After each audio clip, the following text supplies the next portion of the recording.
Hello வணக்கம். இன்றைக்கி நம்ம சேனலில் என்ன பார்க்க போகிறோன்னா, சிக்கன் குழம்பு எப்படி செய்யலாம் அப்படின்னு தான் பார்க்க போகிறோம். இந்த குழம்பு நம்ம அம்மாலாம் செய்வாங்க இல்லையா, அந்த ஸ்டைலில் செய்யலாம். அதுக்கு கொத்தமல்லி எடுத்துருக்கேன், சின்ன சின்னதாக கட் பண்ணிக்கலாம். தக்காளி, வெங்காயம், ஒரு பச்சை மிளகாய், ஒரு கொத்து கருவேப்பிலை, இஞ்சி பூண்டு பேஸ்ட் அரைச்சது. இந்த பாருங்கள், தாளிக்கிறதுக்கு எல்லாமே இதில் எடுத்து வச்சுருக்கேன். வானல் சூடானதும் தேவையான அளவுக்கு எண்ணெய் சூடானதுக்கு அப்புறம் இது கூட நம்ம தாளிக்கிறதெல்லாம் சேர்த்துடலாம். அந்த தாளிப்பெல்லாம் பட்டை, கிராம்பு, லவங்கம் இது எல்லாத்தையும் நம்ம சேர்த்துக்க வேண்டியதுதான். இது எல்லாத்தையும் சேர்த்துட்டு நல்லா பொரிஞ்சு வந்ததுக்கப்புறம் வெங்காயம் சேர்த்துருக்கேன். வெங்காயம் நல்லா வதங்கி வர்றதுக்கு இது கூட உப்பு சேர்த்துக்கலாம். வெங்காயம் நல்லா இந்த அளவுக்கு வதங்கி வந்திருக்கு பாருங்கள்.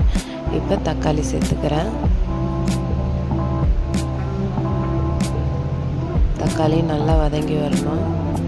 இந்த தக்காளியும் வெங்காயமும் நல்லா வதங்கி வந்ததுக்கப்புறம் இது கூட இஞ்சி பூண்டு பேஸ்ட்டு, இஞ்சி பூண்டு பேஸ்ட்டு சேர்த்ததுக்கப்புறம் நல்லா தக்காளியும் வெங்காயமும் நல்லா குழஞ்சி வெந்து வரும்.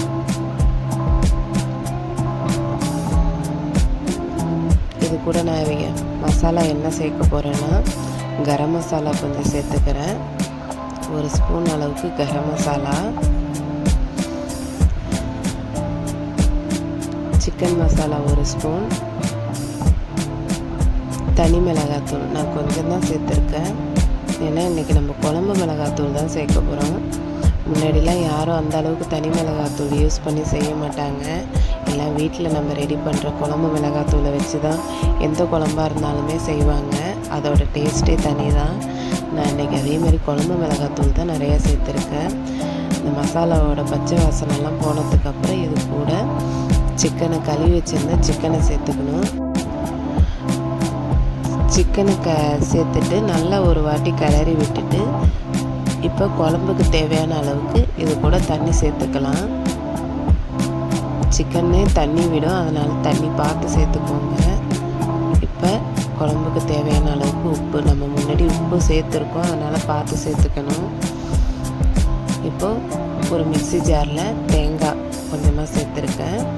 அது கூட பெருஞ்சீரகம், மிளகு இதை நல்லா கொஞ்சம் தண்ணி விட்டு நல்லா அரைச்சி எடுத்துக்கணும்.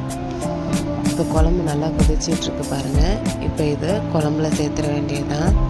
சேர்த்துட்டு உப்பு காரம் எல்லாம் எப்படி இருக்குது அப்படின்னு பார்த்துக்கணும். ஏதாவது உங்களுக்கு கம்மியாக இருக்கிற மாதிரி இருந்தால் இந்த ஸ்டேஜில் சேர்த்துக்கலாம். நான் சிக்கனை நல்லா க்ளீன் பண்ணிவிட்டு அது கூட மஞ்சத்தூளும் கொஞ்சமாக தயிரும் சேர்த்து நல்லா அதை கொஞ்சம் ஒரு 10 நிமிஷம் ஊற விட்டுருந்தேன். அதனால் நான் குழம்புக்கு மஞ்சத்தூள் சேர்க்கலை. நீங்கள் டைரெக்டாக சிக்கனை சேர்க்குற மாதிரி இருந்தால் மஞ்சத்தூள் ஆட் பண்ணிக்கோங்க. பாருங்கள், நல்லா ரெடி ஆகிடுச்சு. இப்போ இது கூட நம்ம கொத்தமல்லி சேர்த்துடலாம். அவ்வளோதாங்க, சூப்பரான சிக்கன் குழம்பு ரெடி ஆகிடுச்சு.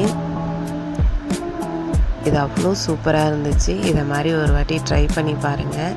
என்ன தான் நம்ம இப்போ நிறைய பொடி அது இதுன்னு நம்ம மசாலா நம்ம சேர்த்து செஞ்சாலும் இந்த மாதிரி செஞ்சு சாப்பிட்ற டேஸ்ட்டும் தனியாக தான் இருக்கும்.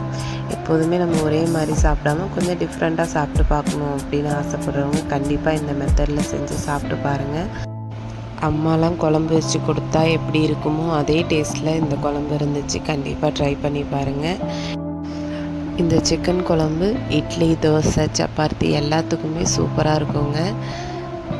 நம்ம மதியம் குழம்பு வச்சிட்டா கூட அதை நைட்டுக்கும் நம்ம யூஸ் பண்ணிக்கலாம்.